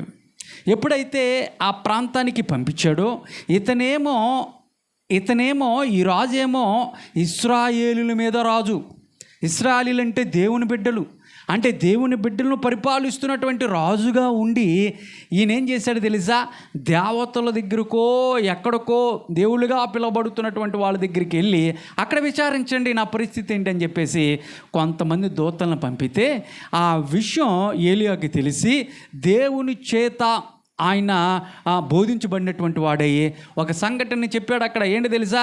ఇదిగో నువ్వు పడినటువంటి ఆ మంచం, నువ్వు ఏ మంచం మీద అయితే ఉన్నావో ఇంకా ఆ మంచాన్ని నువ్వు దిగవు, నువ్వు చచ్చిపోతావు అన్నటువంటి మాటని పంపించాడు. కారణం ఏంటి తెలుసా?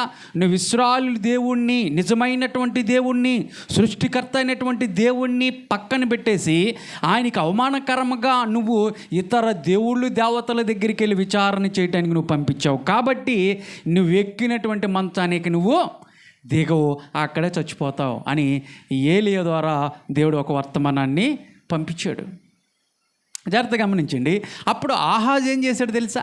ఆ వార్త వినగానే, ఎవరు చెప్పారు మీకు ఈ వార్తని అనగానే ఒక అతను చెప్పాడండి, ఇంకా మీరు ఎక్కినటువంటి మంచం దగ్గరంట చచ్చిపోతారంట అన్నటువంటి మాట చెప్పంగానే, ఎలా ఉంటాడు ఆయన అని చెప్పారు. ఆయన ఒక గొంగలు కప్పుకున్నాడండి, చుట్టూ ఏదో ఒక చర్మపు చుట్టు ఉంది, ఒక తోలు ఆ బెల్ట్ పెట్టుకున్నాడు, ఒక గొంగలు కప్పుకున్నాడు. అలాగే నీకు అర్థమైపోయింది అతను ఏలియా, కాబట్టి అతను పట్టుకురండి అని చెప్పేసి ఒక 50 మందిని పంపించాడు. జాగ్రత్తగా ఆలకించండి, ఇది జరిగినటువంటి చరిత్ర బైబిల్లో. ఒక 50 మంది మీద ఒక ఆయన ఉంటాడు, ఒక అధిపతి. ఆ 50 మందిని తీసుకుని వెళ్ళి ఆ ఎత్తైనటువంటి ప్రాంతంలో ఉన్నటువంటి ఏలియా దగ్గరికి వెళ్ళి, ఇదిగో దైవజనుడా, మా రాజుగారు నిన్ను తీసుకురమ్మన్నాడు, కాబట్టి మేము ఆజ్ఞ ఇస్తున్నాము, నువ్వు దిగిరా, వెళ్ళిపోదాం అన్నారు. ఏం చేశాడంట? ఆజ్ఞ ఇస్తున్నాను అని ప్రవక్త అయినటువంటి దైవజనుడితో వాళ్ళు అక్కడికి వెళ్ళి 50 మందితో వెళ్ళి సైనికులు అక్కడ పలకంగానే ఏలియాకి కోపం వచ్చేసింది. నేను నిజంగా దైవజనుడు అయితే పైనుంచి అగ్ని వచ్చి మీ అందరం కాల్చేయనుగాక అన్నాడు. అక్కడ దేవుడు అగ్ని పంపించాడు. అక్కడ ఉన్నటువంటి 50 మంది అందరూ కూడా చనిపోయారు, కాలిపోయారు. ఈ కాలిపోయి చనిపోయినటువంటి వార్త ఈ రాజుకి తెలిసింది. అప్పుడైనా సరే సిగ్గు తెచ్చుకోవాలి కదా. అరే 50 మంది చచ్చిపోయారు, దైవజనుని తీసుకెళ్తే, దైవజనుని దగ్గరికి వెళ్తే, అట్లా కాదు, నేను చేసిన తప్పు, మరొక తప్పు చేశాను అని ఏమైనా పశ్చాత్తాపడ్లా. మళ్ళీ ఒక 50 మందిని పంపించాడు. ఆ 50 మంది కూడా వెళ్ళి అక్కడికి వెళ్ళి ఆ నాయకుడు ఏం చెప్పాడంటే, సేమ్ ఆజ్ఞయించాడు మా రాజు, నువ్వు దిగిరా అన్నాడు. మళ్ళీ ఆజ్ఞ వచ్చింది, ఆ 50 మందిని కాల్చేసింది. ఈసారి మళ్ళా 50 మందిని పంపించాడు. 250లో 100 మంది కాల్చబడి చంపబడటానికి కారకుడయ్యాడు. మరలా సిగ్గు లేకుండా ఒక 50 మందిని పంపిస్తే, ఈసారి ఆ 50 మందిలో ఉన్నటువంటి నాయకుడు ఏం చేశాడు తెలుసా? ఆ 100 మంది ఎందుకు చచ్చిపోయారో, కారణం ఏంటి అని ఆలోచన చేసి, ఆ తప్పు నేను చేయకూడదు అని ఇప్పుడు ఏలియా దగ్గరికి, దైవజనుడి దగ్గరికి వెళ్ళి మోకాళ్ళుండి ఆయన మోకాలించి, దైవజనుడా, నా ప్రాణం నీ గుప్పిట్లో ఉన్నది అని తన్ను తాను తగ్గించుకొని అక్కడ బ్రతిమలాడుకుని ఏలియాని అడిగినప్పుడు ఏలియా ఏం చెప్పాడు తెలుసా? ఆ మాట మళ్ళీ అతనికి వ్యక్తపరిచాడు. ఇందులో చెప్పాల్సిందేం లేదు. ఎక్కినటువంటి మంచమో అహజ్యా తిరిగి రాడు, ఆ మంచం మీద చచ్చిపోతాడు, వెళ్ళి చెప్పండి అని చెప్పేసి అన్నాడు. ఎప్పుడైతే ఆ వార్తను మరలా తీసుకొని అతను వెళ్ళే లోపే అహజ్యా ఏమైపోయాడు?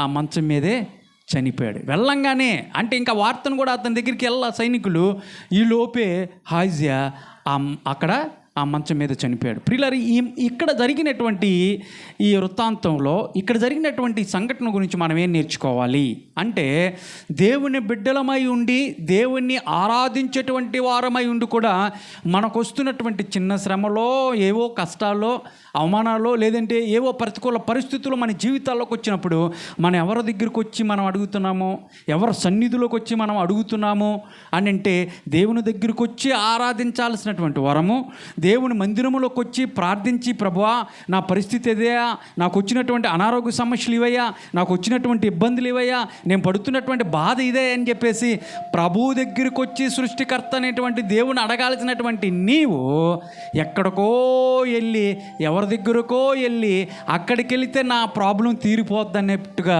లోక సంబంధమైనటువంటి అన్ని ఆచారాల దగ్గరికి వెళ్ళి, అక్కడికి వెళ్ళి నీ ప్రయత్నాలు నువ్వు చేస్తే నువ్వు దేవుని అవమానపరిచిన దానివే. దేవుని స్తోత్రం చెప్పండి. అలాంటి ఆలోచనలు కలిగి ఉంటే నువ్వు ఈ రాత్రికాల సమయంలో అహజ్యా చేసినటువంటి పొరపాటు కనుక నువ్వు చేస్తే, అహజ్యా నిజమైనటువంటి దేవుణ్ణి, శాంతినిచ్చేటువంటి దేవుణ్ణి, విశ్రాంతినిచ్చేటువంటి దేవుణ్ణి, ఆరోగ్యాన్ని ఇచ్చేటువంటి ఆరోగ్య ప్రదాతనైనటువంటి దేవుణ్ణి ఆయన పక్కన పెట్టేసేసి అన్య దేవతల దగ్గరికి విచారించటానికి పంపించటం వల్ల, ఒకవేళ నేను చేసింది తప్పని చెప్పేసి పశ్చాత్తాపంతో ఏలియా దగ్గరికి వచ్చి, అయ్యా ఏలినవాడా, నేను చేసింది తప్పయ్యా, నేను దేవుని దగ్గరికి రావాల్సింది, నీ దగ్గరికి వచ్చి విచారణ చేయాల్సింది నా పరిస్థితి ఏంటని, కానీ నేను నీ దగ్గరికి రాలేకపోయాను, అన్ని దేవతల దగ్గరికి వెళ్ళాను, ఎక్రోని దేవత దగ్గరికి వెళ్ళాను, నన్ను క్షమించయ్యా అని పశ్చాత్తాపంతో ఒకవేళ ఏడుకున్నట్లయితే దేవుడు అతనికి క్షమించేవాడేమో. కానీ పశ్చాత్తాపం ఉందా? పశ్చాత్తాపడలేదు. అహంకారంతో, అహంభావంతో దేవునికి ఎదురుగా నిలబడి తను చేసినటువంటి ఆ ప్రయత్నం వల్ల ఆయనకి ఏమొచ్చింది? మరణం వచ్చింది. ఆ దినాల్లో ఒక్కసారి దేవుడికి విరోధంగా ఏదైనా పని చేస్తే దేవుడిచ్చినటువంటి శాపాన్ని, దేవుడిచ్చినటువంటి శిక్షని ఖచ్చితంగా పొందేవాళ్ళు. అయితే మనం ఇంకా ధన్యులం. ఏంటో తెలుసా? మనం కృపాకాలంలో ఉన్నాం. ఏ కాలంలో ఉన్నాం? కృపాకాలం అంటే ఏంటి తెలుసా? యేసు ప్రభు వచ్చినటువంటి కాలము, ఇప్పుడు ఉన్నటువంటి కృపాకాలం. ఈ కృపాకాలంలో ఇప్పుడు వరకు నువ్వు చేసినటువంటి పాపాలు ఏమైతే ఉన్నాయో, ఒక భయంకరమైనటువంటి పాపగా నువ్వు ఉన్నావేమో, ఎన్నో పాపాలు, ఎన్నో తప్పులు చేసి, ఎన్నో అపరాధాలు, దోషాలు చేసినప్పటికీ కూడా నువ్వు యేసు ప్రభు దగ్గరికి వచ్చి క్షమాపణ అడిగినట్లయితే, యేసయ్య ఈ కృపాకాలంలో నీ పాపము ఎంత ఎర్రగా ఉన్నప్పటికీ కూడా, రక్తం వలె ఎర్రగా ఉన్నప్పుడు కూడా ఆయన రక్తం చేత నిన్ను కడిగి ఆయన పవిత్రపరిచేటువంటి దేవుడు. దేవుని స్తోత్రం చెప్పండి. అయితే దేవుడు కృపాకాలంలో క్షమిస్తాడు అని చెప్పేసి నువ్వు పాపం మీద పాపం, తప్పుల మీద తప్పులు చేస్తూ ఎప్పుడో సిలువలో ఆ దొంగ ఆఖరి నిమిషంలో అయ్యా నన్ను క్షమించు అన్నప్పుడు అతని పరదేశంలో తీసుకున్నాడు కదా.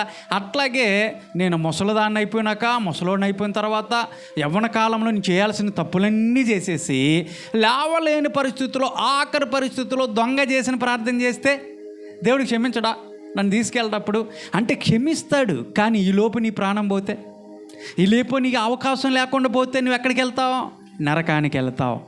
కాబట్టి అవకాశం ఉన్నప్పుడే నీ పాపమును ప్రభు దగ్గరికి వచ్చి ఒప్పుకొని, ప్రభా నన్ను క్షమించమంటే, ఈ కృపాకాలంలో మనందరం అదృష్టవంతులము, మనందరం ధన్యవంతులు. అదృష్టం అనకూడదు కానీ మనందరం కూడా ధన్యులము. కారణం ఏంటంటే, నేను పాపినని ప్రభు దగ్గరికి వచ్చి పశ్చాత్తాపంతో అడిగితే ఆయన నిన్ను క్షమించగలిగినటువంటి దేవుడు. కారణం ఏంటి తెలుసా? ఆయన కృపా సంపూర్ణుడు కాబట్టి, ఆయన దయగల దేవుడు కాబట్టి, ఆయన కృపగల దేవుడు కాబట్టి, ఆయన జాలిగల దేవుడు కాబట్టి, ఆయన కృపా కనిక్రమను మన పైన ధారాళముగా చూపిస్తున్నటువంటి దేవుడు కాబట్టి, నీ ప్రార్థనను ఆలకించి ఆయన నీ పాపానంతా కూడా క్షమించి ఆయన నిత్య జీవాన్ని నీకు ప్రసాదించే దేవుడు. ఇక్కడ అహజ్యా అలాంటి పని చేయలేదు కాబట్టి ఆయన ఎక్కినటువంటి మంచాన్ని దెక్కకుండా చనిపోయినట్లు మనం చూస్తూ ఉన్నప్పుడు, ఈ మంచానికి మనం పెట్టేటువంటి పేరేంటి తెలుసా? పశ్చాత్తాపము చెందనటువంటి మంచం. చెప్పండి, ఏ మంచం ఇది? పశ్చాత్తాపం చెందినటువంటి మంచం. మూడో మంచం కూడా 2 నిమిషాల్లో చెప్తాను. ఒక్క నిమిషం అమ్మ. 2 నిమిషాల్లో నేను ఆ మంచాన్ని కూడా, ఇది చాలా ప్రాముఖ్యమైనది. లోకాసు వార్త 17 అధ్యాయము 34 వచ్చినాను, అది కూడా ధ్యానించుకుందాం. లోకాసు వార్త 17 అధ్యాయము 34 వచ్చినలో ఇక్కడ ఒక మంచం, 3 మంచాలు చెప్తా. 5 మంచాలు ఉన్నాయి కానీ 3 ఈ మంచంతో నేను కంప్లీట్ చేస్తాను. జాగ్రత్తగా ఆలకిద్దాం. లోకాసు వార్త 17 అధ్యాయము 34 వచ్చినాలు తీయండి, సరే దీన్ని. ఆ రాత్రి అన్న మాటని అర్థం చేసుకోండి. ఆ రాత్రి, ఇది ఇక్కడ మంచం అనే పేరు వచ్చింది చూడండి. ఆ రాత్రి ఇద్దరు మంచం మీద ఉన్నప్పుడు వారిలో ఒకరు కొనిపోబడుదురు, ఒకరు విడిచిపెట్టబదురు. ఏమవుతారంట? మంచం మీద ఇద్దరు కనపడుతున్నారు ఇక్కడ. ఒకళ్ళు ఏమవుతారంట? కొనిపోబడుదురు అంటే ఎత్తబడతారు అన్నటువంటి మాట, అది అర్థం. అదే కొనిపోబడతాం అంటే అదే కదా, పైకి కొనుపోబడుతారు. ఒకళ్ళు కొనుపోబడతారు, ఒకళ్ళు విడువబడతారు, మంచం మీద ఉండిపోతారు అని యేసు ప్రభు ఇక్కడ ఒక మాటను ఆయన ఈ భూమి మీద ఉన్నప్పుడు చెప్పాడు. ఎవరికి? పరిసయ్యులకు చెప్పాడు. ఆ తర్వాత మీరు 17 అధ్యాయంలో చదువుకుంటే అక్కడ కొన్ని మాటలను ప్రభు చెప్పినట్లుగా ఆ అంత్య దినాల్లో ఏం జరిగిద్ది అన్నటువంటి మాటలను చెప్పుకుంటా ఈ సృష్టి ముగింపు ఏ విధంగా ఉంటుంది, అంత్య దినాలు ఏ విధంగా జరుగుతాయి అన్నటువంటి ప్రశ్న వేసినప్పుడు యేసు ప్రభు చాలా సందర్భాలు చెప్పుకుంటూ వచ్చాడు. నోవాహు దినాల్లో జరిగినట్లుగా జరిగిద్ది. ఏం జరిగిద్ది? నోవాహు దినాలు తినుచుండగా, త్రాగుచుండగా, పెళ్ళికి ఇస్తుండగా, పెళ్ళాండుచుండగా ఈలోపు జలప్రలయం వచ్చింది, మొత్తాన్ని కొట్టుకొని పోయింది అన్నటువంటి మాటని చెప్పాడు. రెండోళ్ళు లోతు దినముల్లో జరిగినట్లుగా అన్నాడు. లోతు దినాల్లో ఏం జరిగింది అంటే సొదొమ గొమొర్రా పట్టణాలు కాల్చబడ్డాయి. పైనుంచి ఏమైంది? ఒక అగ్ని గంధకాన్ని దేవుడు కురిపించాడు వర్షం వల్లే. ఆ పట్టణాలన్నీ కూడా కాలిపోయినట్లుగా మనం చూస్తూ ఉన్నాము. అందులో లోతు వాళ్ళ కుటుంబం వరకు రక్షించబడినట్లుగా మనం చూస్తూ ఉన్నాం. ఈ విషయాలన్నీ ప్రభు చెప్తూ ఇక్కడ ఒక మంచం మీద ఇద్దరు ఉంటారు బాబు. ఆ ఇద్దరులో ఒకళ్ళు ఎత్తబడతారు, కొనిపోబడతారు, ఒకళ్ళు విడువబడతారు ఆ దినము సమీపించినప్పుడు అన్నాడు. ఏ దినము అంటే యేసు ప్రభు వచ్చేటువంటి కడవరి దినము. యేసు ప్రభు ఈ లోకానికి వస్తాడు, ఆయన రాజ్యాన్ని ఈ భూమి మీద స్థాపించబోతా ఉన్నాడు. దేవుని స్తోత్రం చెప్పండి. అతి త్వరలో నా యేసయ్య ఈ లోకానికి వేవేల పరిశుద్ధులతో దేవదూతలతో ఈ లోకానికి రాబోతా ఉన్నాడు. ఈ భూమి మీద ఆయన సామ్రాజ్యాన్ని, శాంతి సామ్రాజ్యాన్ని స్థాపించబోతా ఉన్నాడు. ఈ మధ్యలో జరిగేటువంటి ఒక సంఘటన నేను తెలుసా, రహస్య రాకడ జరగబోతా ఉంది. యేసుప్రభు మధ్యాకాశంలోకి వచ్చినప్పుడు మనమందరం కూడా ఎత్తబడతాము. సంఘముగా ఏర్పడినటువంటి మనందరం కూడా, క్రీస్తు అవయవములుగా ఆయన శరీరములో పాలు పొందుకున్నటువంటి మనందరం కూడా ఎత్తబడతాము. ఆ ఎత్తబడేటువంటి సందర్భాన్ని చెబుతూ అంటాడు యేసయ్య, ఒకళ్ళు మంచం మీద ఇద్దరు ఉన్నప్పుడు ఒకళ్ళు ఎత్తబడతారు, ఒకళ్ళు విడబడతారంటే పర్సంటేజ్లో చూసుకుంటే 50% వరకే ఎత్తబడతాం. అంతేనా? సగం ఇక్కడ ఉన్నారు, సగం వెళ్ళిపోతున్నారంటే ఏంటి? 50%. ఒకళ్ళు ఇక్కడ ఉన్నారు, ఒకళ్ళు ఎత్తబడతారంటే పర్సంటేజ్లో 50%. అందరు ఎత్తబడలు, కానీ కొంతవరకు అంటే ఒక సగం వరకు, ఒక 50% వరకు ఎత్తబడతారు, 50% వరకు ఇక్కడ విడవబడతారు. ఇప్పుడు ఆ 50%లో ఎత్తబడేటువంటి వారిలోనూ ఉండవా, లేదంటే విడవబడినటువంటి వారిలోనూ ఉండవా? మంచం మీద ఉన్నటువంటి వారి గురించి యేసయ్య చెప్తున్నటువంటి మాట. ఇక్కడ 3వ మంచం గురించి మనం మాట్లాడుతూ ఉన్నాం. యేసు ప్రభు రాబోతున్నటువంటి ఎత్తబడేటువంటి ఎత్తబడినటువంటి వారిలో నువ్వు ఉండాలంటే నువ్వు చేయాల్సింది ఏంటి తెలుసా? రక్షణ పొందినటువంటి వారిలో నువ్వు ఉండాలా. రక్షణ పొందితే నువ్వు ధైర్యంగా ఉంటావు. యేసు ప్రభువు గురించి, యేసు ప్రభు రాకట వస్తుందంటే నువ్వు ఆ వార్త విన్నప్పుడు నీకు శుభవచనమే అది, అంతే కదా? శుభవార్త అవుతుంది నీకు. ఎందుకు అంటే రక్షించబడ్డావు కాబట్టి. రక్షణ లేనప్పుడు నువ్వేం చేస్తావు తెలుసా? భయం చెందుతావు. భయం ఉంటుంది. అయ్యో నేను రక్షించబడలేదు, యేసు ప్రభు వచ్చేసాడు అని చెప్పేసి నీకు భయం ఉంటుంది. కానీ రక్షించబడిన దానిగా నువ్వు ఉంటే నువ్వు భయం చెందదు. శుభవార్తే, నేను ఎత్తబడతాను అన్నటువంటి వార్త శుభవార్త, నిరీక్షణ. యేసు ప్రభువు ఒకరోజు రాబోతా ఉన్నాడు. నిన్ను నన్ను తీసుకెళ్తానికి ఆయన రాబోతున్నాడు. విడవబడితే నీకు శ్రమ, విడబడితే ఈ లోకంలో నీకు భయంకరమైనటువంటి వేదన, 7 ఏళ్ళ శ్రమల్లో నువ్వు ఉంటావు. భయంకరమైనటువంటి మునిపెన్నడు లేని విధంగా ఈ భూమి మీద భయంకరమైనటువంటి శ్రమ, అపవాదిగాడి చేతుల్లోకి మనం వెళ్ళిపోతాం, అంత్యక్రీస్తు చేతుల్లోకి మనం వెళ్ళిపోతాం. అలాంటి భయంకరమైనటువంటి ఆ వాతావరణంలోకి, అలాంటి ఉగ్రతలోకి మనం పాడు పొందుకోకుండా ఉండాలంటే మధ్యలోని సంఘాన్ని ఏం చేస్తాడు? తీసుకెళ్ళిపోతాడు. ఇప్పుడు రక్షణ ద్వారాలు తెరవబడి ఉన్నాయి. ఇంకెవరైతే రక్షణ పొందలేదో జాగ్రత్తగా గమనించండి. ఇంకా రక్షణ పొందలేదా? మీలో ఇంకెవరైతే రక్షణ పొందలేదో ఆ రక్షణ గురించి మీరు ఆలోచన చేయాలి. రక్షణ పొందినటువంటి బిడ్డగా ఉంటే యేసు ప్రభు గురించి అలా నిరీక్షణతో ఎదురు చూస్తూ ఉంటావు, ఎప్పుడు వస్తాడో యేసయ్యని తీసుకెళ్తాడని. నీలో భయం ఉండదు. ఒకవేళ రక్షణ లేదనుకో భయపడాలి. ఎందుకో తెలుసా? నువ్వు విడబడతావు. మంచం మీద ఇద్దరు ఉన్నారు, ఒకరు ఎత్తబడతారు, ఒకరు విడబడతారని యేసయ్య చెప్పినప్పుడు ఖచ్చితంగా ఇది జరిగింది. యేసు ప్రభు లోకంలోకి వస్తాడని చెప్పినప్పుడు, యేసు ప్రభు లోకానికి వస్తాడని ఒక దేవదూత పుట్టినప్పుడు ఒక దేవదూత చెప్పింది, యేసయ్య రాబోతున్నాడు. యేసయ్య వచ్చాడా లేదా? ఒక దూత చెప్పినప్పుడు యేసుప్రభు లోకానికి వచ్చినప్పుడు, యేసుప్రభు చనిపోయిన తర్వాత సమాధిలో నుంచి ఖాళీ చేయబడి ఆయన మహిమ శరీరాన్ని దాల్చి ఆయన ఎత్తబడినప్పుడు అక్కడ 2 దూతలు ఉన్నారు సమాధి దగ్గర. 2 దూతలు ఆయన సియోను పర్వతంలో మీద నుంచి, ఒలివ కొండ మీద నుంచి అలా ఎత్తబడతా ఉంటుంటే, ఆయన వెళ్ళిపోయిన తర్వాత అందరు ఇలా చూస్తూ ఉంటుంటే అక్కడ 2 దూతలు చెప్పినటువంటి సంఘటన ఏంటి తెలుసా? మనుష్య కుమారుడు ఏ విధంగా అయితే వెళ్ళిపోయాడో ఆ విధంగానే మరలా రాబోతా ఉన్నాడని 2 దూతలు చెప్పారు. ఒక దూత చెప్పితేనే యేసుప్రభు లోకానికి వచ్చాడు. ఈసారి 2 దూతలు చెప్పినప్పుడు యేసయ్య వస్తాడా లేదా? వస్తాడు. అతి త్వరగా ఆయన రాబోతా ఉన్నాడు. ఆయన రహస్య రాకడ మధ్యాకాశంలోకి వచ్చినప్పుడు నీవు నేను రక్షణ పొందినటువంటి, రక్షింపబడినటువంటి పరిస్థితులు మనం ఉంటే, మనం ఒకవేళ మంచం మీద ఉన్నప్పటికీ కానీ మన పక్కంటోళ్ళు రక్షణ పొందకపోతే వాళ్ళు విడబడతారు, మనము ఎత్తబడతాము. ఈ శ్రమల్లో మనం ఉండం. ఇక్కడ జరిగేటువంటి 7 ఏళ్ల శ్రమలోకి మనం ఉండం. ఇక్కడ ఏం జరుగుతుందో మనకి ఏం తెలియదు. ఆ భయంకరమైనటువంటి శ్రమల్లో మనం ఉండం. కారణం ఏంటి తెలుసా? మనం రక్షించబడ్డాం కాబట్టి. అందుకే చెప్తా ఉన్నాడు, శ్రమలు వస్తూ ఉన్నాయి, కాబట్టి నేను ఆ శ్రమల్లో మిమ్మల్ని లేకుండా తీసుకెళ్ళిపోతాను ఎలాగని ఒక ఉదాహరణ చెప్పాడు, 2 ఉదాహరణ చెప్పాడు. ఒక ఇలిస్ట్రేషన్ దేవుడు ఇచ్చాడు యేసయ్య. అందులో ఉదాహరణ ఏంటి తెలుసా? నోవాహు దినముల్లో ఏం జరిగింది? జలప్రలయం వస్తుందని చెప్పినప్పుడు ఆ జలప్రలయము రాకముందే నోవాహు వారి కుటుంబాన్ని ఓడలోకి తీసుకెళ్ళాడు లేదా? తీసుకెళ్ళాడా? అంటే రక్షణ ద్వారాలు తెరవబడ్డాయి.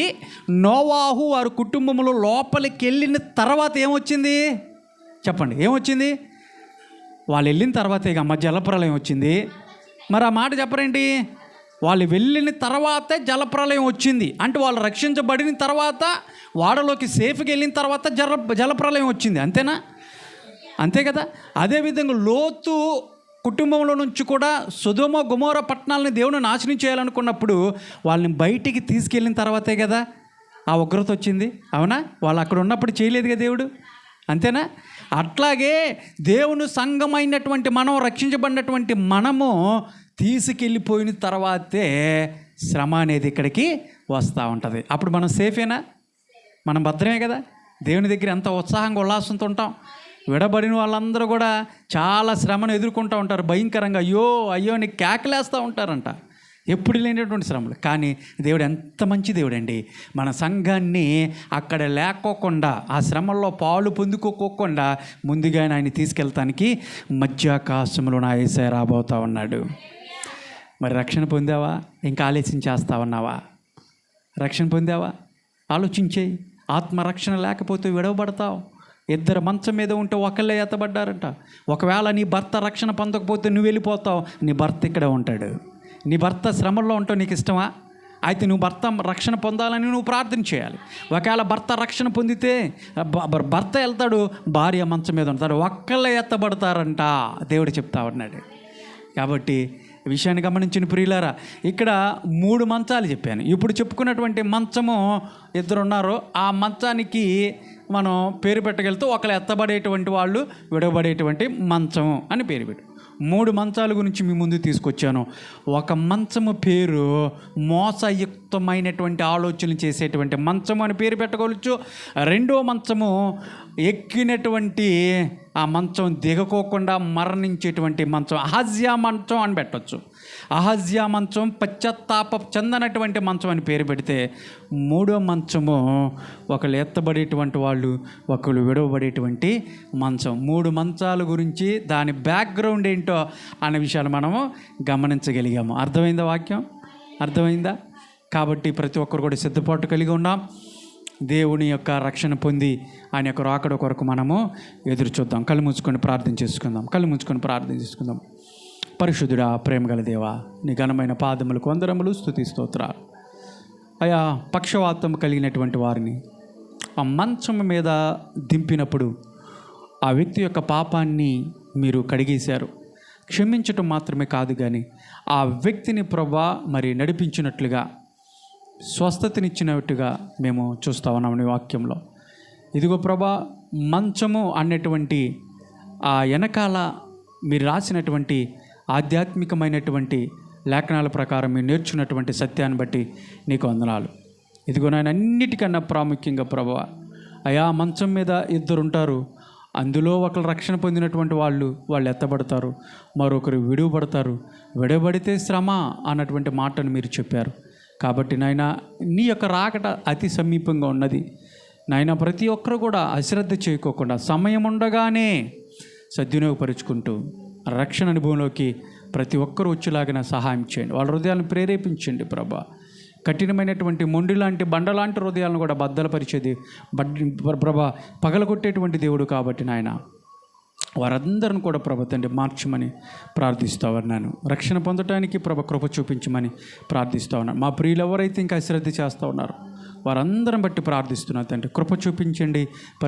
పరిశుద్ధాత్మ దేవ, నీ కార్యములు జరిగించమని, సహాయం చేయమని, ప్రతి ఒక్కరు కూడా నీ పరలోక రాజ్యంలో ఉండాలి ప్రభు. అట్టి కృప మా అందరికీ దాయిచ్యమని ప్రార్థిస్తూ, అయా వచ్చినటువంటి బిడ్డలందరూ కూడా దీవించి ఆశీర్వదించమని, మరలా తిరిగి గృహానికి వెళుతుంటే క్షేమంగా వెళ్ళటానికి సహాయం చేసి, నీ చిత్తమైతే మరొకసారి మీ అందరం కూడా నీ మందిరం గడపటానికి సహాయం ఇచ్చామని యేసు నామములో అడిగి వేడుకొనిచున్నాను తండ్రి. ఆమేన్, ఆమేన్. మన తండ్రి దేవుని ప్రేమయు, కుమారుడైన యేసు క్రీస్తు కృపయు, పరిశుద్ధాత్మని కన్యుని సహవాసము, శాంతి, సమాధానము, నెమ్మది, ఆదరణ కూడి వచ్చిన ప్రతి ఒక్కరికి ఇప్పుడు ఎల్లప్పుడు సదాకాలం ఉండి నడిపించునుగాక. ఆమేన్. ఆమేన్. హల్లెలూయా, హల్లెలూయా. అందరికీ వందనాలమ్మా, వందనాలు.